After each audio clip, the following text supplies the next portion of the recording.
Muy bien. Estamos con Leonardo Cancino, que es el invitado para acompañarnos en una entrevista sobre su trabajo y su investigación en movimientos sociales. Leonardo Cancino Pérez es psicólogo, magíster en psicología social, doctor en ciencias sociales por la Universidad de Chile y es investigador en movimientos sociales y en imaginarios sociales, donde ha desarrollado más su línea investigativa. La idea de esta entrevista es que nos vaya contando su mirada sobre los movimientos sociales y que vayamos conociendo a partir de eso, que nos pueda contar su trabajo. Él es uno de los investigadores en Chile que lleva trabajando y lleva publicando sobre movimientos sociales desde hace por lo menos unos 5 o 8 años, ¿cierto, Leo? 10 años, de Entonces, hecho. ¿perdón? 10 años. 10 Acabo, años. acabo de cumplir aniversario. Súper. Entonces, no sé si quieres agregar algo a mi presentación. No, súper bien. O sea, que, lo podemos decir ahora o al final, pero yo en general subo los artículos y cosas a academia.edu. Entonces ahí si hay algo que le interesa a alguien en particular, puede subir y lo baja. Ya, sí, lo podemos poner incluso así como anexado en la entrevista. Para comenzar nuestra conversación, me gustaría preguntarte, Leonardo, ¿qué es para ti o cómo tú definirías, caracterizarías lo que es un movimiento social? Ya. Claro, primero es una muy buena pregunta porque a pesar de lo que se cree, no hay una caracterización rígida y uno puede encontrarse decenas de definiciones de movimientos sociales. Algunas más estrechas, con límites mucho más claros y algunas más porosas. En mi caso yo lo tiendo a definir como un tipo de acción colectiva con una relativa estabilidad en el tiempo y que tiende a utilizar caminos institucionales informales o caminos informales como modo preferente de acción. ¿Qué quiere decir cada una de estas cosas? Un tipo de acción colectiva. La acción colectiva es un concepto que sí tiene una definición más estricta y que se tiende a ver como dos o más agentes que se procuran beneficios mutuos. Tienen una intención, algún proyecto chico, grande, del tipo que sea. Estos agentes pueden ser individuales o colectivos, pero el cuento es que se coordinan para procurar cuestiones en común. Entonces, en general, en la teoría de la acción colectiva, hay muchos tipos de acción colectiva. Están los partidos políticos, los gremios, los grupos de interés. En fin, hay una serie de actores colectivos. El grupo de vecinos que se junta a pelear por un semáforo.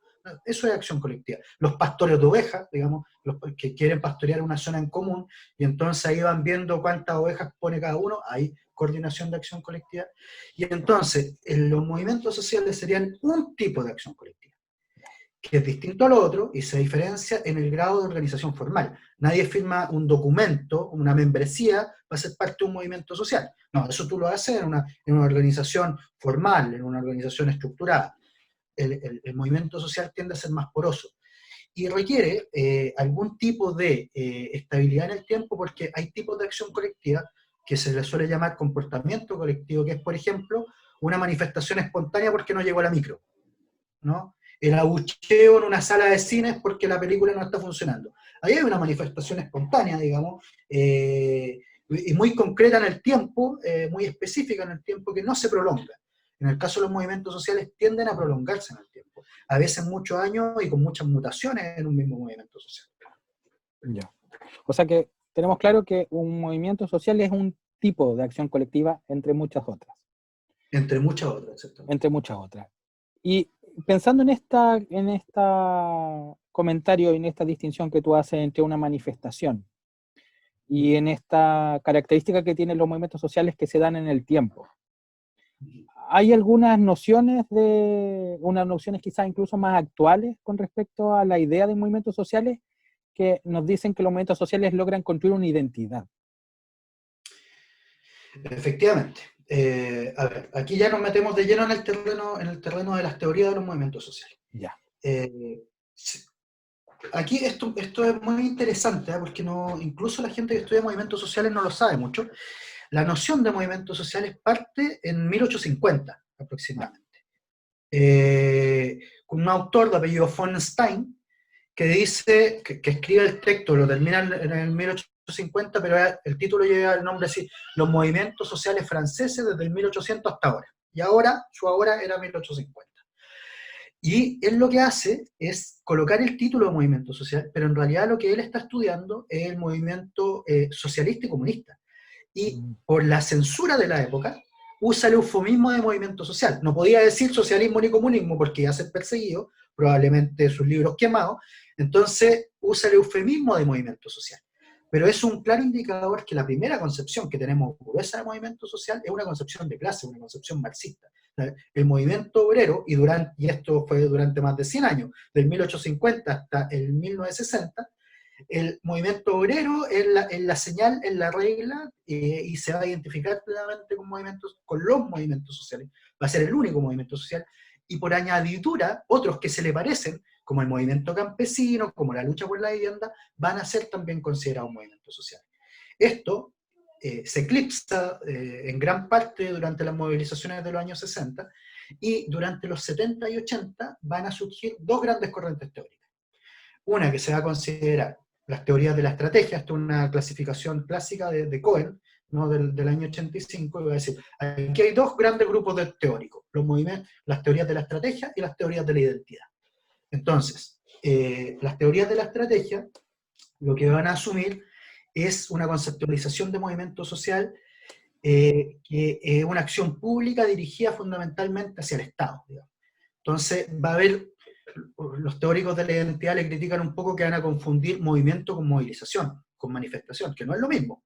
O sea, evidentemente, una manifestación callejera no es lo mismo que un movimiento.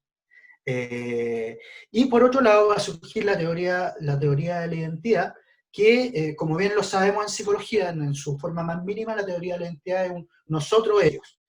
Y los teóricos de la identidad van a agregar un propósito en este triángulo. Entonces va a ser un nosotros, un ellos y un propósito, una demanda, un sueño, una construcción.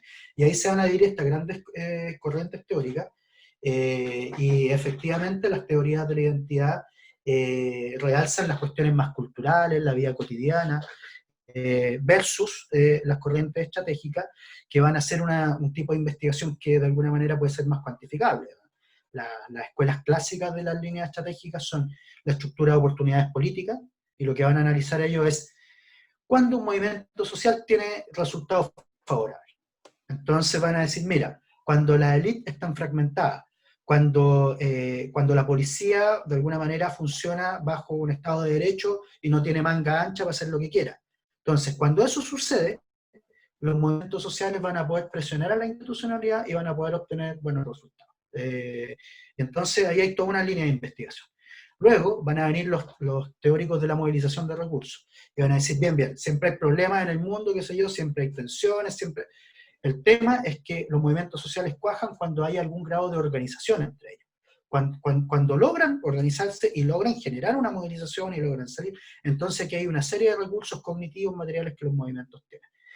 Y luego está la escuela del proceso político, que más o menos va a hacer un análisis histórico de lo que han hecho los grandes movimientos sociales, de cuándo aparecieron y qué sé yo. Son las grandes familias de las teorías de los enfoques estratégicos. O sea que el enfoque estratégico de alguna manera está tratando o trata de responder cuándo un movimiento social tiene éxito en su objetivo.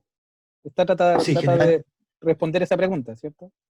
Sí, esa es una tendencia en general de las corrientes estratégicas. Ya. Y por otro lado, sí. La corriente identitaria, más bien se van a preguntar estas cuestiones, bueno, ¿por qué surgen estas demandas ahora? ¿Por qué este actor se configuró en este momento y no antes? ¿Qué características distintivas tiene este actor versus otros actores del pasado?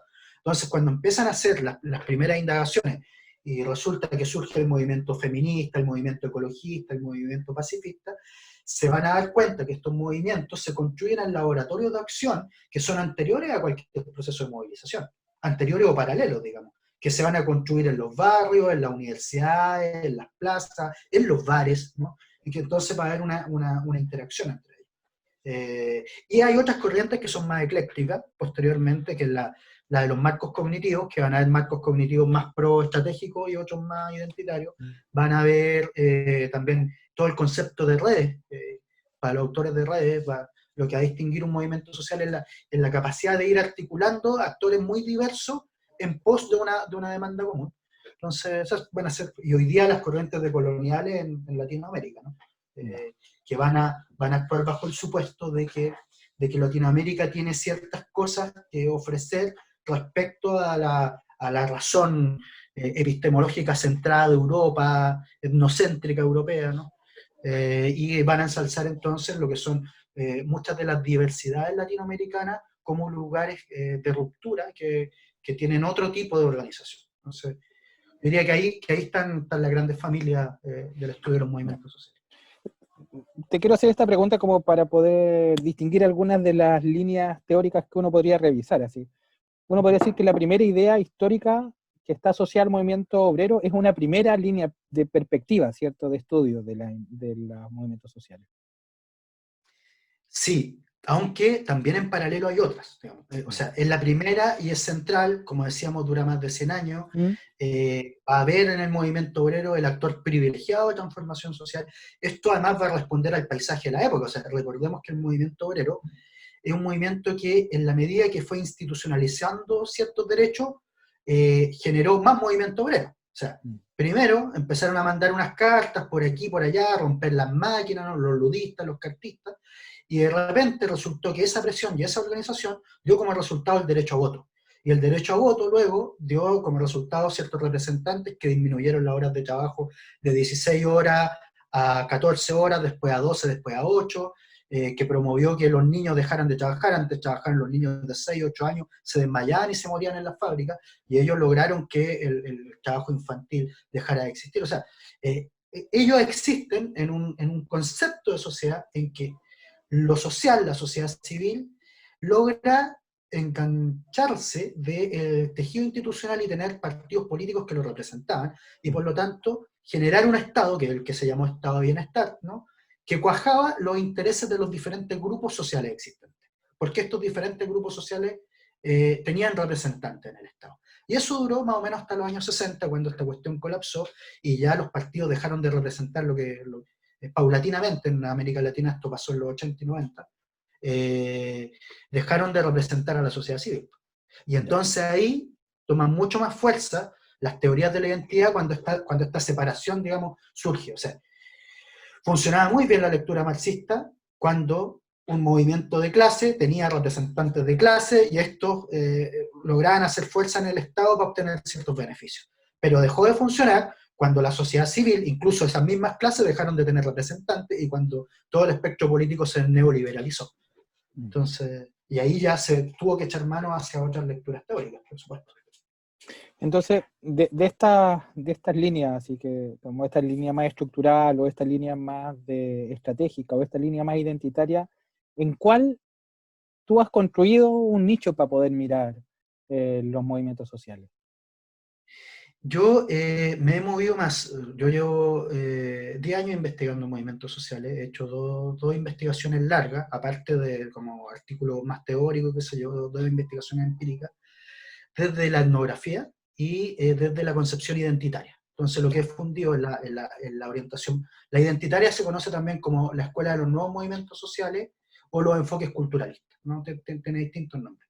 Es un pésimo nombre, nuevos movimientos sociales, porque los movimientos en general tienden a ser reverberaciones de cuestiones más antiguas.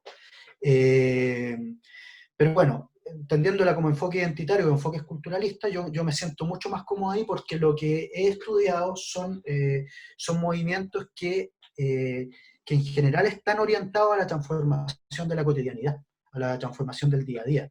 Entonces, si bien tienen eventos disruptivos, algunas manifestaciones públicas participan de esto, su centro, su orientación es hacia lo cultural, hacia los modos de vida. Entonces ellos lo que hacen, intentan producir una transformación de los modos de vida. Ahora bien, a mí yo tuve que unir esto a cómo unía la teoría de las identidades con la etnografía, y para eso surgió el tema del imaginario social y colectivo. Entonces, para mí el imaginario colectivo son aquellas prácticas y significaciones que privilegian a un grupo en particular dentro del magma social más grande en el que se encuentra. Entonces, tenemos, como cualquier sociedad, digamos, hay diferentes prácticas, diferentes significaciones, diferentes sentidos dando vuelta. la sociedad actual está hegemonizada por el capitalismo y el neoliberalismo. Entonces, esos son significados, son sus significados y prácticas centrales. Todos sabemos lo que es un banco, todos sabemos cómo circula el dinero y el capital, en fin. Bueno, nuestra sociedad está hegemonizada por eso. Pero siempre están surgiendo grupos que ponen énfasis en otras prácticas y en otras significaciones. Grupos que están pujando en este magma. Entonces, desarrollé, desde una teoría de los imaginarios sociales de Castoriadis, la noción de imaginario colectivo justamente para poder investigar etnográficamente a los movimientos que se orientaban hacia la transformación de la vida cotidiana. ¿Y nos podrías contar alguno? Yo conozco parte de tu investigación, ¿le podrías contarnos algunas de esas investigaciones como para poder bajar esto que nos estás contando? ¿Cuáles han sido lo que ha ido descubriendo a partir de esta mirada del imaginario colectivo? Sí, por supuesto. La primera investigación, yo tomo contacto con un movimiento que se llama Movimiento Arcoíris, que surge a principios de los 70 en Estados Unidos, es una especie, para decirlo coloquialmente, de neohipismo, ¿no? Y que hacía unos encuentros generalmente en parques, digamos, parques protegidos, zonas naturales, y hacía un encuentro una vez al año. Y este encuentro fue expandiéndose por diversos países, ¿no? Por Europa, Asia, Oceanía, en fin, y acá a Chile llegó alrededor del año 2005. Yo tomo contacto con este grupo el año 2008 y el año 2009 comienzo a tener deseo de investigarlo. Y ya mi primera notas de campo directa me parece que son el año 2010. Y ahí estoy 3, 4 años etnografiando, o sea, participando con ellos en algunos encuentros. Aparte de estos encuentros, el movimiento arcoíris generó ecoaldea en algunas zonas más estables durante el año, entonces iba allá frecuentemente, entrevisté gente, tomé notas de sus prácticas. O sea, el modelo con el que yo trabajo, que es el del imaginario colectivo, te indica primero, tú llegas a un lugar y lo primero que ves es una manifestación externa, tú no sabes lo que está pensando ni lo que está sintiendo la gente, entonces lo primero que ves son sus prácticas. Y lo que hice durante los primeros años fue identificar las prácticas que desarrollaba el movimiento arcoíris. Entonces llegué, no me acuerdo cuántas prácticas eran, pero alrededor de 10 prácticas, y luego que ya tenía estas prácticas identificadas en su modo de funcionamiento, la música que tenían, cómo compartían comida, la forma en que se financiaban, ¿no? Que son todos algunos tipos de rituales. Luego entrevisté a la gente para saber las distintas significaciones que hay, por qué hacían lo que hacían, digamos. O sea, y una misma práctica tú te encuentras con que puede tener 10, 15, 3, o sea, una pluralidad de significaciones, generalmente muy plural, porque la gente cree, en general la gente cree que está haciendo lo mismo con el de al lado por causas comunes, pero otras veces es muy distinto. Entonces, primero fue eso, la investigación del arco iris me permitió ir probando y desarrollando teóricamente la noción de imaginario colectivo. Ir aprendiendo mucho de la escuela culturalista, además de movimientos sociales. Era para mí muy palpable ver cómo cada encuentro, y ellos lo decían explícitamente, era una especie de laboratorio de experimentación de su anhelo de mundo. Entonces yo lo podía ver ahí. Y lo primero que, ya desde una lectura más crítica, me empezó a llamar la atención es también los límites y los fracasos con que se encontraban esto. Entonces, aquí uno también puede ver, hay toda una teoría de la emancipación más de la línea anarquista, ¿no? De autoconstruirnos, de operar por fuera de los canales institucionales formales, de darle la espalda al poder del Estado. Y entonces uno puede creer, bueno, ahí está la oportunidad, como lo creí yo también. Aquí hay una beta súper interesante. Ellos tratan de generar en la práctica, en la vida diaria, el mundo anhelado y no esperan a que esto suceda en 30 años más, ¿no? Pero también sucedían cosas como, por ejemplo, vamos a tomar decisiones, entonces vamos a hacer un círculo de visión horizontal, democrático, bien. Cada uno de estos círculos duran muchísimo, muchas veces, para que nos pudiéramos escuchar todos, y generalmente las decisiones a las que se tomaban luego fracasaban y no eran cumplidas. Entonces, súper interesante, un ejercicio de democracia deliberativa a fondo, donde podíamos escucharnos todos de manera horizontal, donde nos sentíamos todos hermanos, pero pasaba un par de días y ya las cosas se dejaban de cumplir. Entonces, claro, tú vas viendo cómo cierto discurso, como ciertas prácticas, con mucha energía, al poco tiempo se fuman porque están muy llenas de candidez. O sea, en esos contextos uno cree que está transformando el mundo, pero se sale un poquito y se da cuenta que en realidad es muy fugaz, Mm. es muy fugaz. Y entonces ahí empiezo a leer más de este tipo de fenómenos y me doy cuenta que buena parte de los movimientos de los años 60, eh, con sus deseos de libertad, digamos, lo que habían hecho era pavimentar el camino al neoliberalismo. El neoliberalismo se sustenta en los discursos de libertad de los movimientos del año 60. ¿Y qué pasa? Que estos movimientos de libertad decían, démosle la espalda al Estado. El Estado ya no nos representa, es un Estado autoritario, tenemos que formar nuestra propia trinchera, nuestro propio cerco ahí con nuestros amigos. Y bueno, entonces el neoliberalismo se sustentó en estos discursos de libertad y luego acaparó el Estado porque había quedado vacío, porque ya nadie más participaba, se lo fagocitó y el Estado se transformó en un lugar que le genera negocio a los grandes grupos económicos a nivel mundial. ¿Por qué? Por el abandono de la sociedad civil. Es como Entonces, una paradoja, sí. es una paradoja, claro.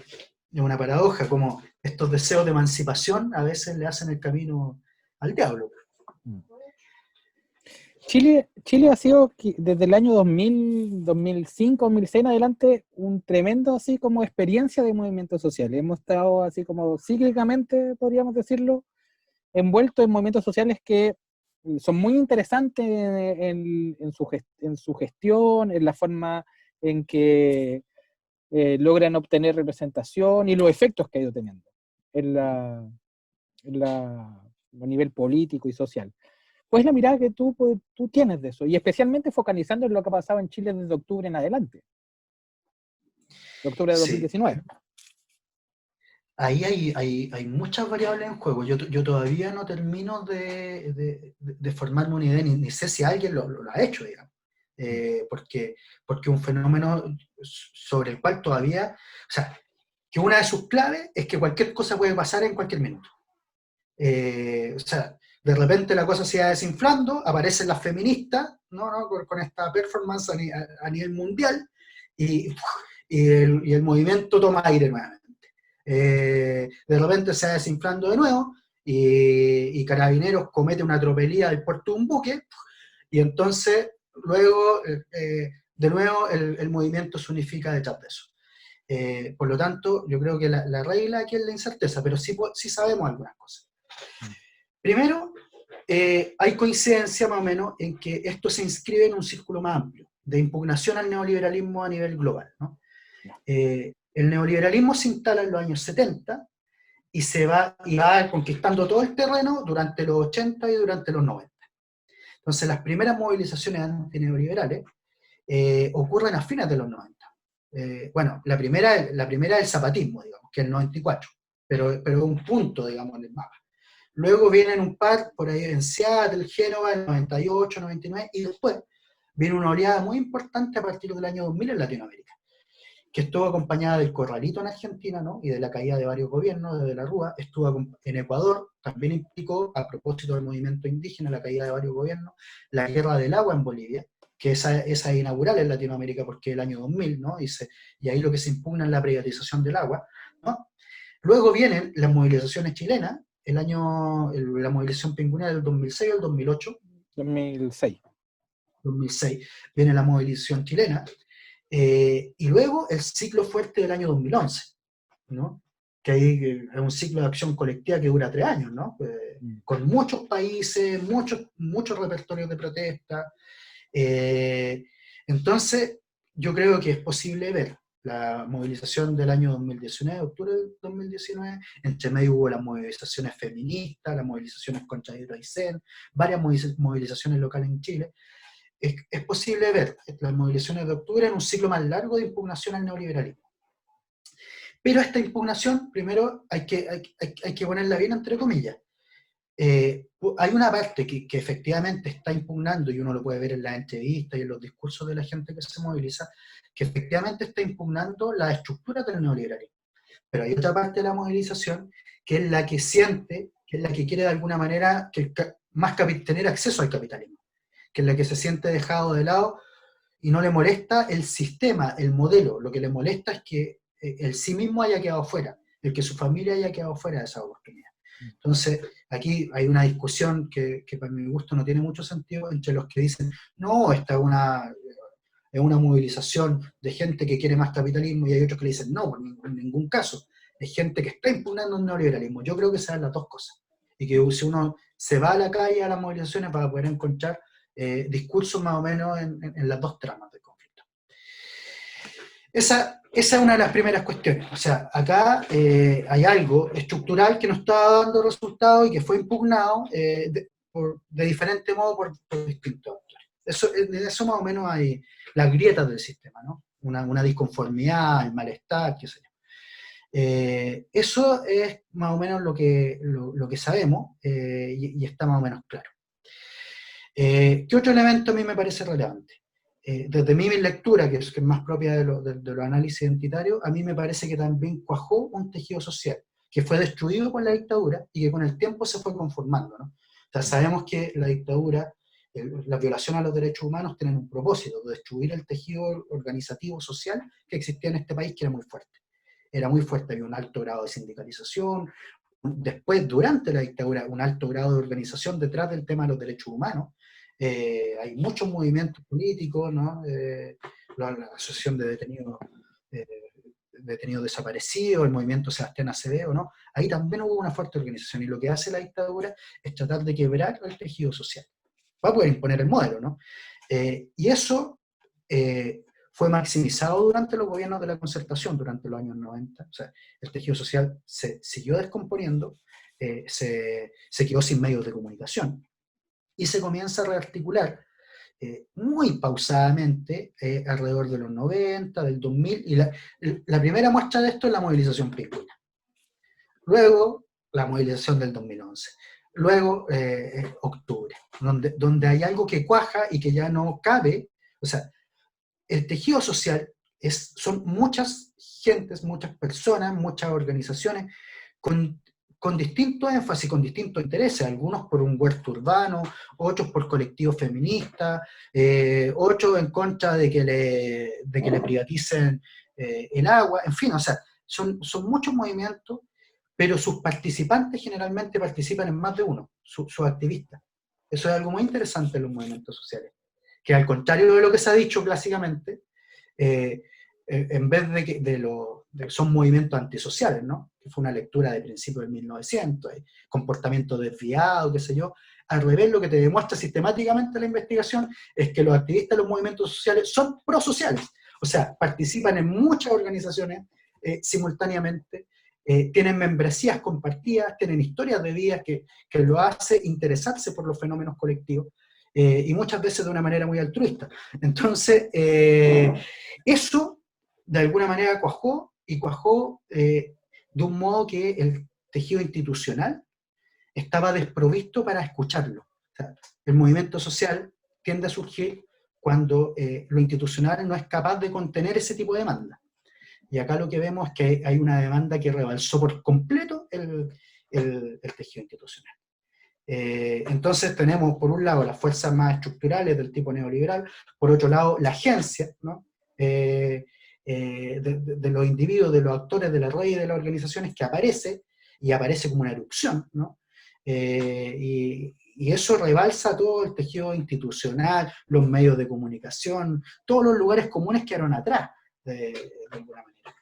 Y claro, ahí a mí me parece que hay fuerzas que nos ayudan a comprender esto que está pasando. Ahora, hay una cuestión que es muy interesante con el movimiento social de octubre, que es que los distintos analistas nos preguntábamos a cada rato, muchos somos amigos, entonces nos llamábamos como, no sé, oye, ¿qué te parece a ti lo que está pasando?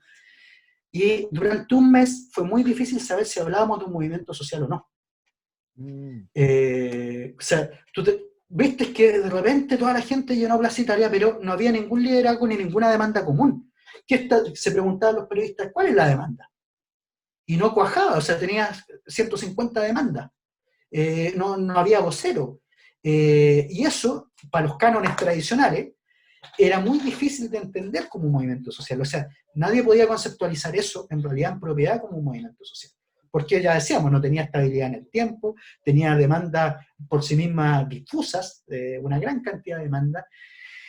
Mi hipótesis ahí es que se fue configurando un movimiento social en la medida en que fue cuajando la identidad. Y la identidad dio más o menos un norte en el cual dijimos, bueno, uno de los parámetros fundamentales de esta cuestión es el cambio constitucional, que no se vio al principio, ¿no? Fue surgiendo en el proceso. Fue cuajando un nosotros con el perro matapacos, con esta foto de la mujer bailando delante de los guanacos, con la oposición derechos humanos versus represión, con la oposición 80% contra Piñera, en fin, ahí fue cuajando una identidad, y ahí se fue conformando como un movimiento social. Y hoy día podemos hablar de movimiento social, efectivamente, porque hay un sentido de identidad con lo que pasó ahí. Nos sentimos partícipes de eso, muchos, muchas. Y además hay un ellos, que son el establishment, ¿no? El gobierno, las Fuerzas Armadas, Carabineros, y algunos parlamentarios de otros sectores, en fin, y los grandes empresarios, y ahí se ve un reducto, que son ellos, que todavía no se amalgama muy bien, ¿no? No sabemos cómo llamarle a ese conjunto de actores. Pero por ahí se dibuja un ellos, y por acá se dibuja un nosotros. Y entonces, ahí, a mi modo de ver, se va cuajando el movimiento social. Como que aparece así como... Aparecen además significaciones como el despertar, como Chile despertó, y varias construcciones de significado que van generando identidad, ¿cierto? Eso es, se va construyendo en un proceso. En ese sentido, y pensando en el objetivo de este curso, ¿qué riqueza o qué mirada tienes sobre esta intencionalidad de poder enriquecer los relatos de una movilización social? Visibilizarlo, enriquecerles, ponerle elementos como incluso técnicos para poder ponerlos en un lugar de valor. Yo creo que es muy importante, a ver, con todo lo que ha pasado, o sea, hasta ahora, incluyendo la pandemia, qué sé yo, la construcción de memoria, a mi modo de ver, va a ser muy importante. ¿Cómo relatamos, cómo somos capaces de contar, de significar todo lo que ha ido pasando? O sea, una de las cuestiones que más jode a los distintos sujetos, a los individuos, es la incerteza. O sea, tú podés manejar cierto grado de incerteza, te podés subir a un juego, no sé, un tagadá, qué sé yo, y se te mueve el piso un rato. Y bien, y estamos preparados para eso, pero que se te mueva el piso durante, no sé, ¿cuánto llevamos? 8 meses, es una cuestión que es muy difícil de asimilar. Entonces, la construcción de sentido que hagamos de este periodo va a ser muy importante para lo que construyamos en el futuro. Se nos está moviendo todo sistemáticamente. Parece que cualquier día puede pasar cualquier cosa. Ya, o sea, nadie, o sea, ¿quién se imaginó en este escenario? Digamos? Era muy difícil de prever, imposible incluso. Entonces, yo creo que es muy importante la construcción de sentido en las historias particulares, pero no la historia de particular en tanto fragmento, sino la historia particular en tanto nos vincula con el otro. En tanto mi historia particular, de alguna manera, no es solo mía, sino que se engancha con la del otro y logra un vínculo con el otro, porque a pesar de que estaba en un contexto distinto, hay algo que nos resuena. En ese sentido, a mí me parece muy interesante lo que podamos construir en términos de relatos, en términos de narraciones, lo que nos podamos contar, lo que podamos significar, lo que podamos compartir. Y ahí, o sea, eso es parte de una identidad colectiva, ¿no? No hemos contado cierta historia a través de las redes sociales. Falta que esa historia la vinculemos persona a persona, cara a cara. Mi última pregunta, pensando en este contexto que abres, así como estamos en un contexto particular, así estamos en un contexto donde el movimiento, o sea, o la expresión del movimiento social, más que el movimiento en sí, fue puesto en pausa, dado las restricciones sanitarias. ¿Cuál es tu visión para el futuro del movimiento social en Chile? Yo creo que acá está pasando algo que puede ser muy peligroso o muy productivo, que es que la pandemia exacerbó las contradicciones vitales.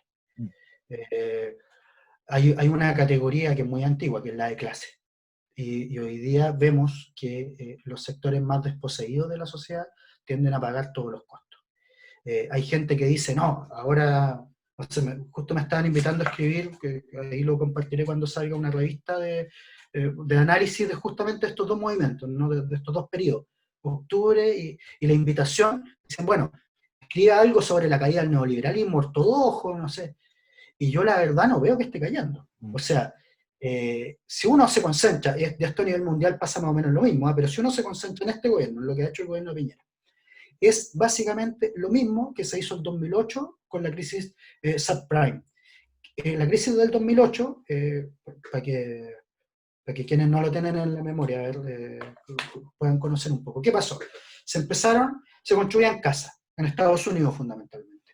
Se construían casas, cientos de casas, miles de casas. Y se vendían las acciones de las constructoras, las acciones de las propiedades de estas casas, entonces todos estaban muy felices porque cada vez se construían más casas. El tema es que esas casas nadie las estaba ocupando, estaban vacías. Y llegó un minuto en que eso reventó, digamos. Fue la burbuja inmobiliaria. Reventó. Esto detonó una crisis a nivel global, de proporciones, no sé, que no se habían visto desde la crisis más o menos del tequilazo, no sé, que fue el 86 por ahí. Entonces, habían pasado 20 años de una crisis semejante. ¿Y qué es lo que hacen los gobiernos alrededor del mundo? En vez de inyectar el dinero en las fuerzas vivas productivas de la sociedad, la gente de carne y hueso le pasan la plata a los bancos. Le pasan la plata a los bancos para que den créditos, para que generen utilidades, qué sé yo, porque ellos se supone que son los que administran esta cuestión. Que son los mismos que habían generado la crisis subprime. Y hoy día lo que vemos que hace este gobierno es más o menos lo mismo. O sea, han anunciado que van a invertir 12.000 millones de dólares en los programas de reactivación. Eso, directo a las personas de carne y hueso, más o menos la cifra oscila entre 1.200 y 2.000 millones de dólares. O sea, hay 10.000 millones de dólares que se están yendo a salvar a la banca y a los grandes consorcios. Y hoy día sabemos, por ejemplo, como Ripley y Latam despiden gente, gente que se financia hoy día con su seguro de cesantía, y sin embargo reparten utilidades gigantescas, a veces mucho más grandes que las que han tenido años anteriores.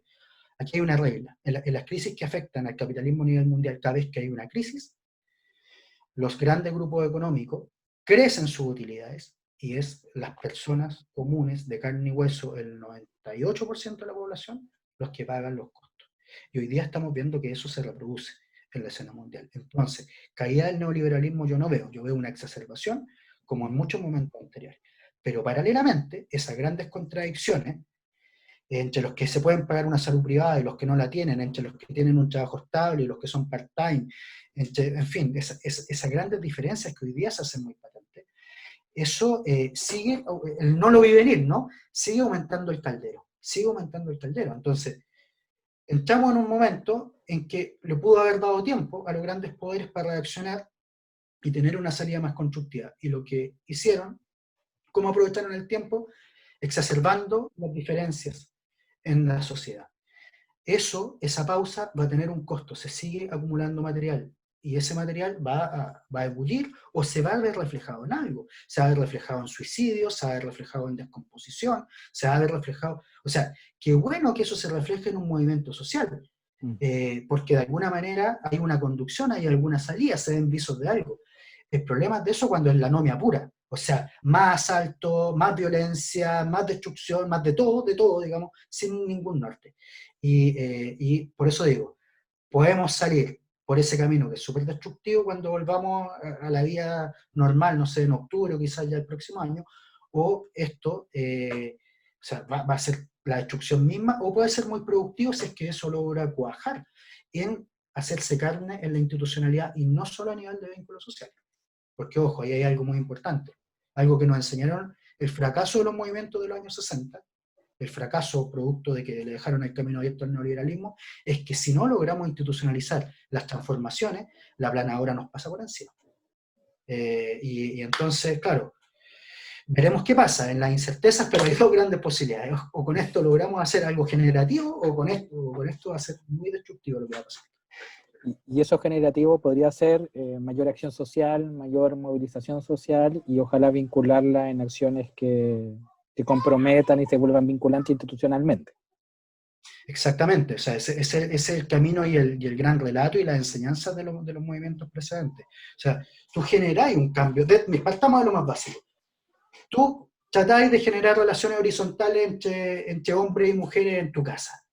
Tú partís con un discurso y una acción comprometida en que ya la tarea no es que uno ayuda, ¿cierto? Sino que son labores compartidas, en que te vais dividiendo por igual, en que cada uno tiene las mismas atribuciones. Uno trata de hacer eso en su casa. Luego eso, que es muy cultural, se tiene que en un momento institucionalizar para que las desigualdades globales dejen de ser tan persistentes. Lo institucionalidad no te va a dar respuesta a todo. Y ahí va a haber una demanda que va a quedar latente aún. Van a haber deseos, van a haber aspiraciones que lo institucional no va a dar abasto, porque lo institucional hay fuerzas que no las pone uno nomás, pues las ponen los otros también. Esa es la fuerza que sigue operando para que luego los movimientos sociales renazcan y logren pulsar nuevamente. Cuando los movimientos sociales tienden a diluirse por completo, cuando no logran cuajar nada en el terreno institucional. Porque cuando quedan al debe, logran cuajarse, quizás 10 años después, 5 años después, 20 años después. Pero cuando no logran cuajar nada, tienden a diluirse y terminar en una trama de frustración, digamos, en un sinsentido, que es lo que le pasó a los movimientos del año 60. O sea, la adicción a la cocaína, digamos, surge en los años post-hippie, y hay muchos relatos no de hippies que se convierten en cocainómanos, ¿no? Esta pasada de hippie a yuppie, así. Claro, exactamente. Leonardo, muchas gracias por tu visión amplia, gracias por las clarificaciones teóricas. No sé si hay algo que quieras tú compartirnos, comentarnos antes de cerrar esta entrevista. Gracias a ti por las preguntas. Yo lo pasé bien, fue un diálogo. Estamos armando narraciones también que nos ayuden a ordenar un poco el cuento. Y nada, pues yo estoy, como les decía, escribiendo de esto. Si a alguien le interesa alguna de las cosas que aquí se han planteado, pueden encontrarlo en esta página, academia.edu, ¿no? Si alguno de los que escucha esta entrevista les gustaría contactarse contigo para saber de algo, hacerte algunas preguntas teóricas o técnicas, ¿hay un correo electrónico que podrías compartir? Por supuesto, y con gusto además. leocancinop@hotmail.com. leocancinop@hotmail.com. Muchas gracias, Leonardo. Un gusto, como siempre, conversar contigo. Bueno, gracias, Carlos. Un abrazo, que te vaya muy bien. Un abrazo.